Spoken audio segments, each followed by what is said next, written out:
ये अर्थ है, ये मून है, आर दूरी पर यू वेलोसिटी से चल रहा है।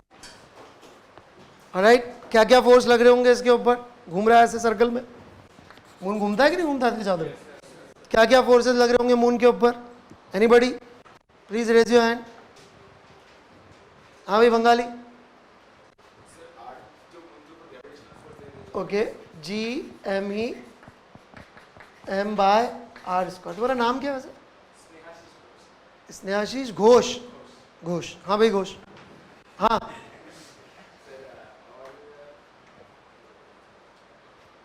बढ़िया बढ़िया बढ़िया, खड़े मत हुआ कर। हाँ भाई, और कौन कौन से फोर्स लग रहे हैं इसके ऊपर?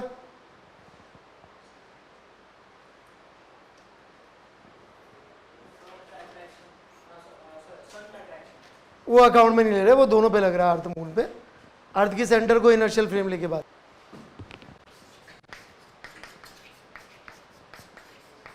Is it V vector changing और सेम? चेंजिंग। सो इसके ऊपर नेट फोर्स जीरो होना चाहिए या नॉन जीरो होना चाहिए? नॉन जीरो होना चाहिए, पर आप कह रहे हैं कि नेट फोर्स जीरो है इस पे। सूडो फोर्स कहाँ बैठ के लगता है बेटे?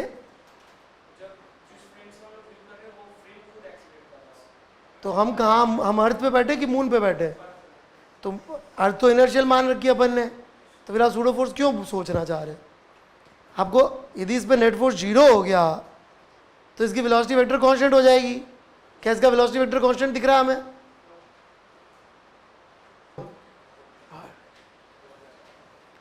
बढ़े आगे, सब एग्री कर रहे हैं? है भाई सेतु रामन, एग्रीड?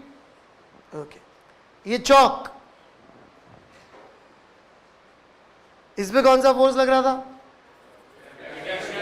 Gravitation force. गिर गई है तो? और जोर से फेंकूं तो भी गिर जाएगी। तो सर आइजैक न्यूटन रिसर्च कर रहे थे, उनका ऐसा प्रपोजल था कि मून पे भी सिर्फ वही ग्रेविटी लगती है जो कि एप्पल पे लगती, चौक पे लगती, सब पे लगती। तो ऑब्वियसली एक क्वेश्चन उनके दिमाग में आना चाहिए था। हाँ भाई, क्या सोचा होगा न्यूटन ने? वेरी गुड, मून क्यों नहीं गिर रहा? वेरी गुड, शाबाश। न्यूटन के पच्चीन पे चल रहे आप तो, वाह सौमित्र, तुमसे उम्मीद थी मुझे एक दिन तुम कुछ कर गुजरोगे। ऑलराइट, तो सौमित्र ने वही सोच लिया जो ग्रेट न्यूटन ने सोचा था कि मून कब गिरेगा या फिर क्यों नहीं गिर रहा। क्या जवाब दिया होगा इसका जो सौमित्र और न्यूटन दोनों ने सोचा? कितनी प्राउड चीज है यार मेरे लिए, तुम्हारी जैसी महान हस्ती को पढ़ा पा रहा हूं मैं, है क्या? नहीं थैंक यू कि आप मेरे स्टूडेंट हैं। चलो, हम लोग इसको मैथमेटिकली प्रूव करने जा रहे हैं कि यहां होता क्या है। Okay, pay attention.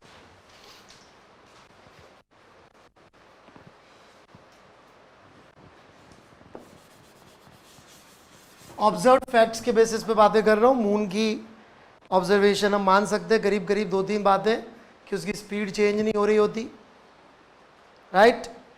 कि क्या बोले, हो रही होती है क्या? हम मान लेते हैं स्पीड चेंज नहीं हो रही होती। तो यदि स्पीड चेंज नहीं हो रही है तो आपको याद होगा मैंने बहुत पहले एक बात करी थी कि ये वेलोसिटी हो, ये एक्सेलरेशन का टेंजेंशियल कंपोनेंट और ये परपेंडिकुलर कंपोनेंट, याद आ रहा है? और ये कंपोनेंट किस लिए रिस्पॉन्सिबल होता है? मैग्नीट्यूड चेंज करने के लिए, और ये होता है डायरेक्शन। तो यहाँ पे मैग्नीट्यूड चेंज नहीं हो रहा तो वी कैन अज्यूम कि यदि कोई एक्सेलरेशन होगा तो परपेंडिकुलर में होगा। ठीक है क्या बात? यदि अपन इसको डेल्टा टी टाइम बाद देखें तो ये डेल्टा थीटा एंगल ट्रेवल करके यहाँ पहुँच गया होगा मून, कि नहीं पहुँच गया होगा? बोलो भाई, कोई डाउट किसी को यहाँ तक? जिसको डाउट हो रोक लीजिएगा। ये डिस्टेंस को मैं आर कॉस डेल्टा थीटा कह सकता हूँ, और इस डिस्टेंस को मैं half a delta t square कह सकता हूँ। इतना गिरा होगा ना इस दौरान, इस दिशा में कितना एक्सेलरेशन है इसका, ए परपेंडिकुलर, तो और इस डायरेक्शन में वेलोसिटी थी नहीं, तो कितना फॉल किया होगा अर्थ की तरफ, half a perpendicular delta t square. ठीक है, बढ़ू मैं आगे। Alright, so it's very clear कि half a delta t square plus r cos delta theta must be equal to r. Good out.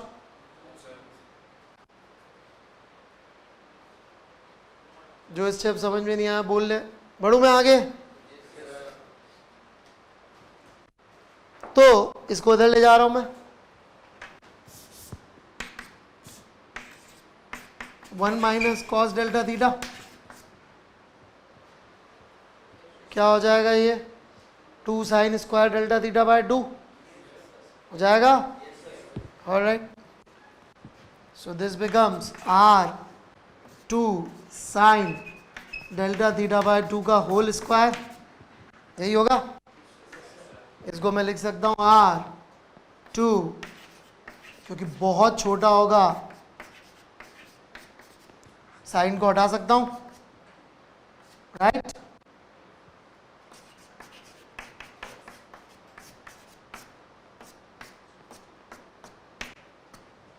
कोई कंफ्यूजन? सो ए परपेंडिकुलर की value I R delta theta by delta T का square. कोई confusion यहां तक?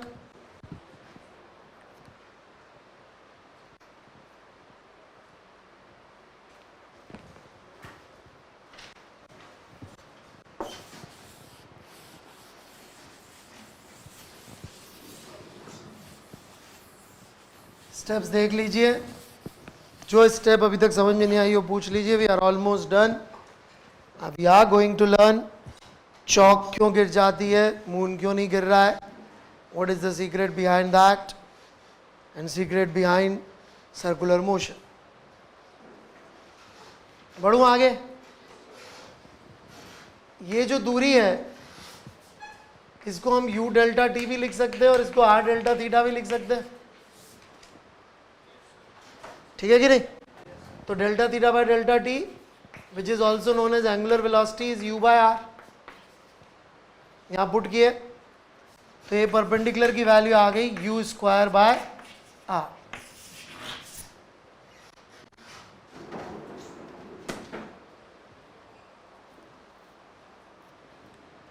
Angular velocity आपने कभी सुना कि नहीं सुना है? सर्कल में घूमते हुए के लिए u बाय r हो जाती।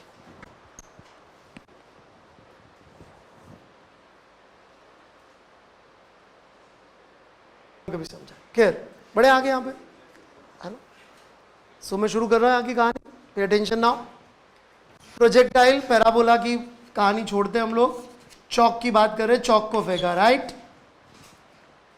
इसका एक्सीलरेशन तो अपने बस में है नहीं, जी है वो। तो हम ये जब पूछ रहे हैं कि भाई ये चक्कर क्यों नहीं काटता, मान लेते हैं चक्कर काट रहा है, चक्कर काट रहा है तो कितनी रेडियस का सर्कल होगा इसका? Anybody? 6400 into 10 to the power 3. Is this okay? ये किसी को पता है क्या लिख दिया मैंने? क्या भाई क्या नाम तुम्हारा? ये क्या है, कौन सा ग्रह, क्या है ये? कुछ नहीं मालूम। सोच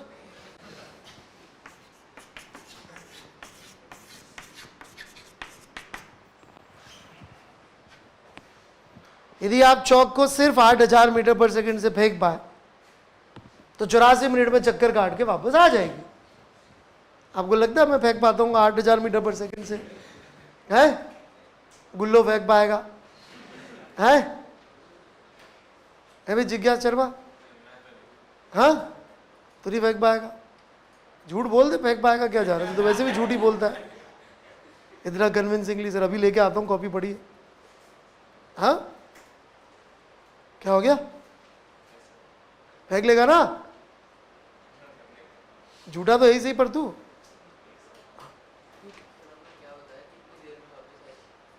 रट्टा मार ले उसका कहीं पे ना, रट्टा मार के कहीं जेब के आ जाना। क्या करेगा उस डेटा का? रट लेगा। Stop treating yourself as hard disc.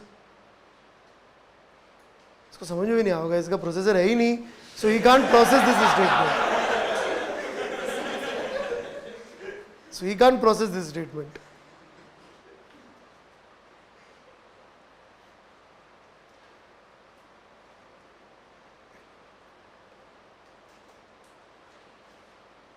आठ 8,000 मीटर पर सेकंड से फेंक दीजिए तो सर्कल में घूम जाएगी। In fact what is popularly taught as centripetal force is something wrong. What should be taught is this, that if u square by a perpendicular is a constant, then the particle will move around in a circle. This is known as centripetal condition, जिसको लोग u square by r बना के फिर उसको m से multiply करके फिर उसको सेंट्रीपिटल फोर्स, सेंट्रीफ्यूगल फोर्स और भगवान जाने क्या क्या कचरा बना के शर्मा जी ने लिख दिया, दास जी ने रट लिया। ऑलराइट,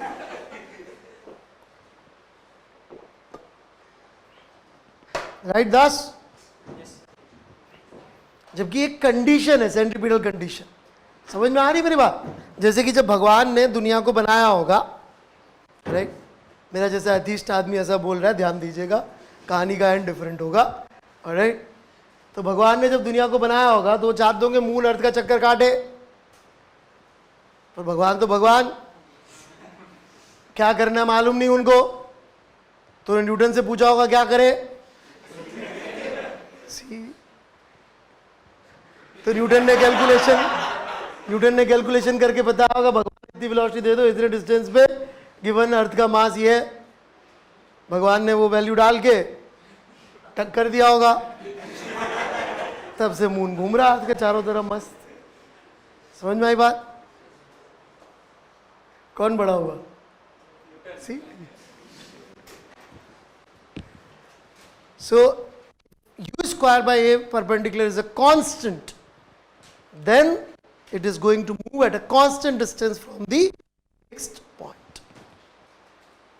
But यदि आप उससे कम वेलोसिटी दोगे तो फिर रेडियस ऑफ कर्वेचर कम हो जाएगी तो और पास आती जाएगी, फिर वो सर्कल नहीं रह पाएगा। लेकिन आपने एग्जैक्ट वेलोसिटी दे दिया ऐसा तो मस्त सर्कल में घूमेगा और उसके लिए कोई फोर्स बैलेंसिंग कुछ भी नहीं चाहिए। बकवास बात।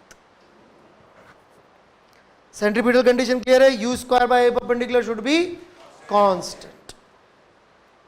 अब वो अपन जितनी दूरी पे रखेंगे उसके हिसाब से, जैसे कि इंटरनेशनल स्पेस स्टेशन 7.9 किलोमीटर पर सेकंड से घूम रहा है, हर 84 मिनट्स में अर्थ का एक चक्कर काट लेता है। आप मोबाइल में पता भी कर सकते हो ISS कब ऊपर आने वाला है, दोबारा दिख जाए तो दिख जाए, कई बार दिख भी जाता है। मैंने देखा ISS ऐसे दिख जाता। इंटरनेशनल स्पेस साइंस से कितना दूर है ना आप लोग। किसी ने नाम नहीं सुना क्या? अरे वो नियर अर्थ ऑर्बिट में, या जैसे अभी वो मिसाइल से वो सैटेलाइट फोड़ी थी इंडिया ने, चुनाव से पहले हुआ था ऐसा, तो वो इसको उड़ाना इसलिए तो इतना मुश्किल है क्योंकि किस स्पीड से चल रही होती हो, 8 किलोमीटर पर सेकेंड। अब यहाँ पे लॉन्चिंग में एक आध मिली सेकेंड का भी अंतर हो गया तो 1 मिली सेकेंड में भी सोच लो आप कितने किलोमीटर आगे निकल जाएगी। 1 सेकेंड में 8 किलोमीटर जाती तो 1 मिली सेकेंड में 8 किलोमीटर का डिफरेंस आ जाए। दैट्स वाई इतना प्रिसाइज कैलकुलेशन चाहिए होता होगा सैटेलाइट को स्पेस में उड़ा देने के लिए। अब 1 सेकेंड में 8 किलोमीटर जा रही तो मतलब जो भी है, सॉरी 1 मिली सेकेंड में कितना हो जाएगी, 8 मीटर या जितना भी अंतर है, तो वो तो 8 मीटर भी बहुत होता है।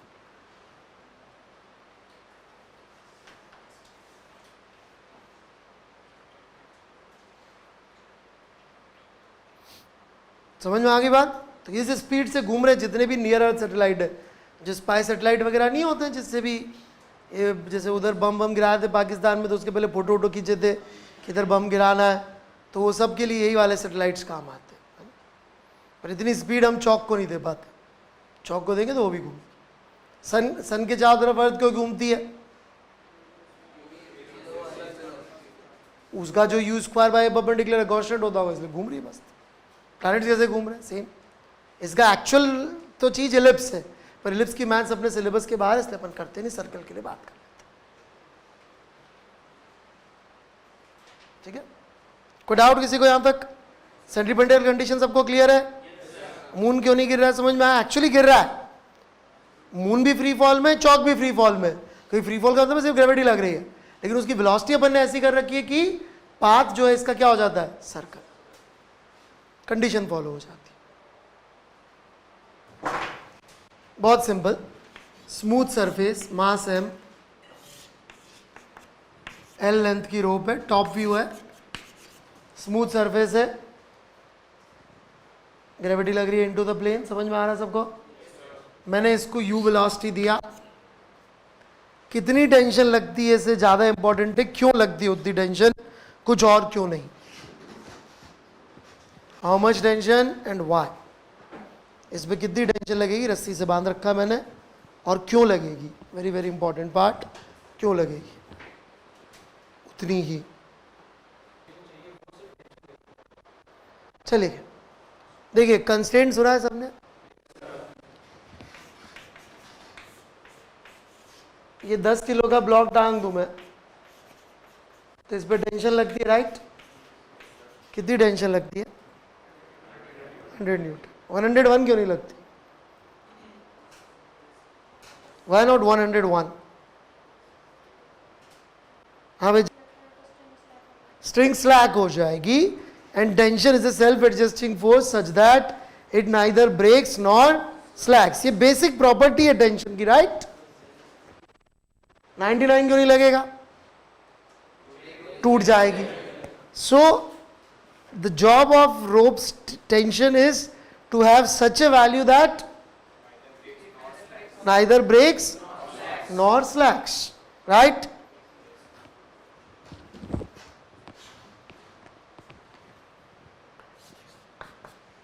Is this okay?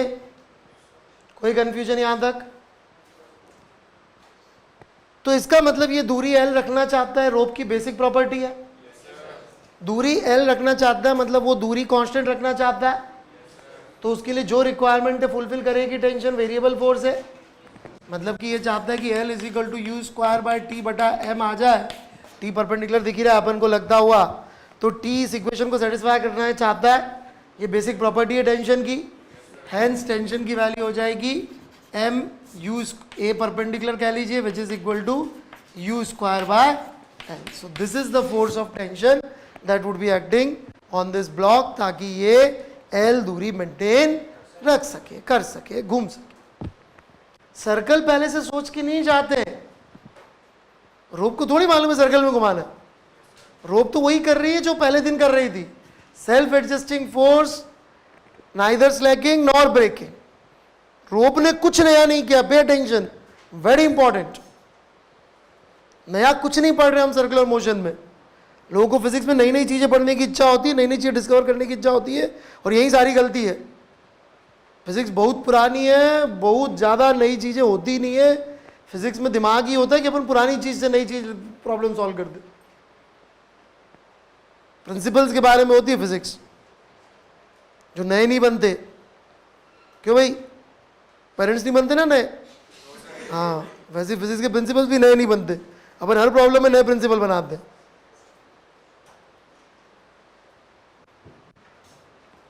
Parents as in physics का पूरे कॉन्सेप्ट वहीं से आते हैं, वही मतलब क्या बोलते हैं, बेस, पेरेंट, जो चाहे कह लीजिए, फिजिक्स वही है।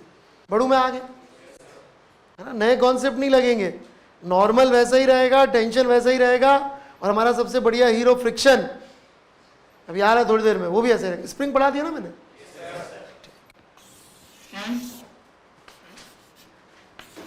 टॉप व्यू स्मूथ है सब जगह। ये एक दीवार आर रेडियस का एक सर्कुलर रूम है, सिलेंड्रिकल रूम, समझ रहे? मैंने इसको यू वेलोसिटी दे दिया ऐसे, कितना नॉर्मल लगेगा और क्यों? Normal is a self adjusting force which wants to maintain contact. Very good.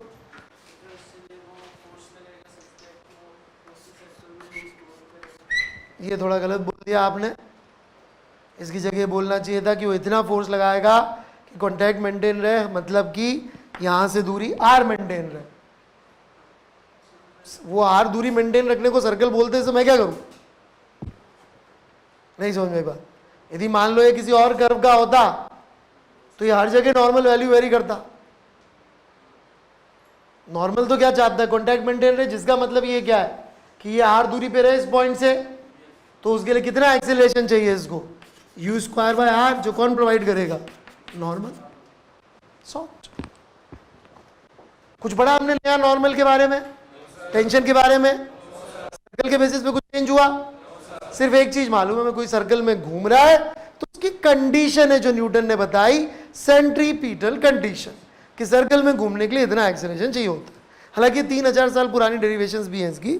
You square by R. आगे बढ़ो. एक डिस्क घूम रही है ओमेगा एंगुलर वेलोसिटी से, और उस पे एक ब्लॉक रखा हुआ है जो स्लिप नहीं कर रहा है आर दूरी पर. समझ में आ रहा है क्या? Coefficient of friction mu S और म्यू के. ये व्यू ऑब्वियसली अगेन से टॉप व्यू है, वही व्यू है टॉप से. कितना फ्रिक्शन लग रहा होगा, किधर लग रहा होगा और क्यों? ग्रेविटी. पिछली क्लास प्लेटफॉर्म और ब्लॉक की वेलोसिटी सेम थी, एक्सीलरेशन डिफरेंट था. क्वेश्चन नंबर 2 वेक्टर वाला, आई कैप जे कैप वाला. सेकेंड पार्ट, वेलोसिटी सेम थी, एक्सीलरेशन डिफरेंट प्लेटफॉर्म का था. तो फ्रिक्शन ने क्या किया था? सेम एक्सीलरेशन मेंटेन करने की कोशिश की थी. राइट. तो अपन बोल रहे हैं कि अवेलेबल होगा ही सही. जिस पॉइंट की कॉन्टैक्ट में ये ब्लॉक प्लेटफॉर्म पे कहीं रखा होगा, जिस पॉइंट पे रखा होगा उस पॉइंट का एक्सीलरेशन इस तरफ ओमेगा स्क्वायर आर होगा कि नहीं होगा? उस पॉइंट का एक्सीलरेशन ओमेगा स्क्वायर आर होगा टुवर्ड्स सेंटर. कौन सप्लाई कर रहा होगा? ये फ्रिक्शन ही कर सकता है. क्यों करेगा फ्रिक्शन? ताकि कॉन्टैक्ट पॉइंट के बीच में स्लिपिंग ना हो. तो कौन सा फ्रिक्शन लग रहा होगा? स्टैटिक. और कितना लग रहा होगा? Omega square. कितना लग रहा होगा? सेंटर की तरफ. क्यों? क्योंकि यदि स्लिपिंग नहीं हो रही है तो वेलोसिटी तो सेम है, इसे एक्सीलरेशन भी सेम ही रहा होगा. और कॉन्टैक्ट पॉइंट का हमको पता है कि कितना एक्सीलरेशन होगा सेंटर की तरफ. ये वी स्क्वायर बाय आर से ओमेगा स्क्वायर आर बना के दिखाऊं? हाँ, आगे सबको बनाना नहीं आया तो बोल दे. वापस जा रहे हैं. अब की बार सरफेस रफ है, ये दोनों कोफिशिएंट ऑफ फ्रिक्शन है. कौन कौन सा फ्रिक्शन किधर किधर लग रहा होगा इस मोमेंट पे और क्यों? रस्सी वाला सवाल. स्मूथ सरफेस की जगह रफ हॉरिजॉन्टल सरफेस. कौन कौन सा फ्रिक्शन किधर किधर कितना कितना लग रहा होगा और क्यों? तो स्टैटिक तो लग ही नहीं सकता. Hence only friction available is, जिसको किधर लगना पड़ेगा? Opposite to the velocity. Introduction कर दिया मैंने आपका इसका पांचों फोर्सेस से. ठीक है. H C Verma. Concept is very simple. Circle में घूमने के लिए एक कंडीशन है, U square by A perpendicular should be constant. और इन सब स्थितियों में आप देखेंगे तो बॉडी सर्कल सोच के नहीं आई थी. फोर्सेस की मजबूरी है उसको सर्कल में घुमाना. वहां स्टैटिक फ्रिक्शन की प्रॉब्लम है, वो नहीं चाहता स्लिपिंग हो. नहीं क्या? यहां टेंशन की प्रॉब्लम है, वो नहीं चाहती स्लैग हो या टूटे. यहां नॉर्मल की प्रॉब्लम है, कॉन्टैक्ट मेंटेन रहे, इसलिए सर्कल में घूम रहा है. तो इसलिए फोर्सेस लग रहे होते हैं. पक्का? भी कहना हो किसी को तो बोल लें. ठीक है भाई.